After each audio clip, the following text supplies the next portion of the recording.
రైతు భరోసా పథకం కింద రైతులకు ఏటా ఎకరానికి 12,000 చొప్పున పెట్టుబడి సాయం అందిస్తామని ముఖ్యమంత్రి రేవంత్ రెడ్డి ప్రకటించారు.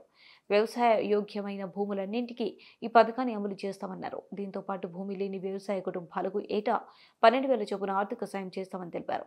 ఈ పథకానికి ఇందిరమ్మ ఆత్మీయ భరోసాగా నామకరణం చేసినట్లు పేర్కొన్నారు.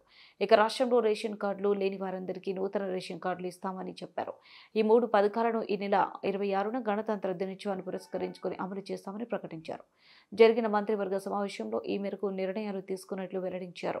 సచివాలయంలోని కేబినెట్ హాల్లో సీఎం రేవంత్ రెడ్డి అధ్యక్షతన దాదాపు 3 గంటల పాటు మంత్రివర్గ సమావేశం జరిగింది. ఈ ప్రభుత్వం వాళ్ళను అన్ని రకాలుగా ఆదుకోవాలని, వ్యవసాయం దండగ కాదు వ్యవసాయం పండుగ చెయ్యాలని మా ప్రభుత్వం పట్టుదలతో చేపట్టిన కార్యక్రమాలలో భాగంగా రైతు భరోసాకు సంబంధించి శాయశక్తుల ప్రతిపక్షాల నుంచి మొదలు పెడితే పత్రికల ప్రసార సాధనాల వరకు ఊహాగానాలు చేయడం,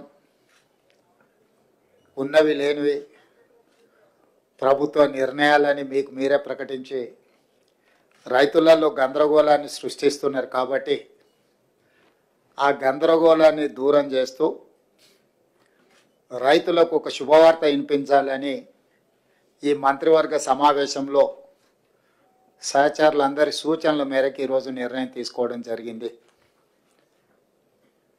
రైతు భరోసా కార్యక్రమంలో భాగంగా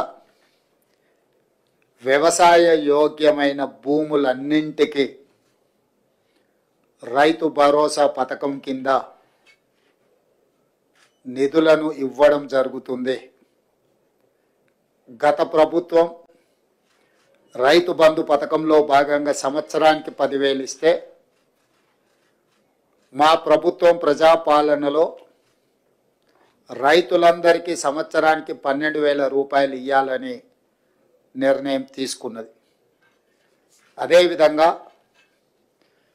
భూమి ఉన్న రైతులకు రైతు భరోసా పథకం కింద వ్యవసాయ యోగ్యమైన ప్రతి ఎకరాకు 12,000 రూపాయలు ఇస్తున్నప్పుడు తండాలలో, గూడాలలో, మారుమూల పల్లెల్లో ఉన్న భూమి లేని వ్యవసాయ రైతు కుటుంబాలు,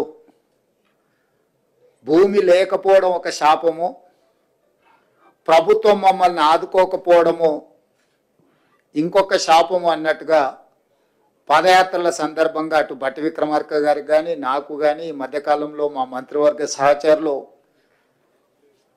పర్యటనలకు వెళ్ళినప్పుడు దృష్టికి తీసుకురావడం జరిగింది.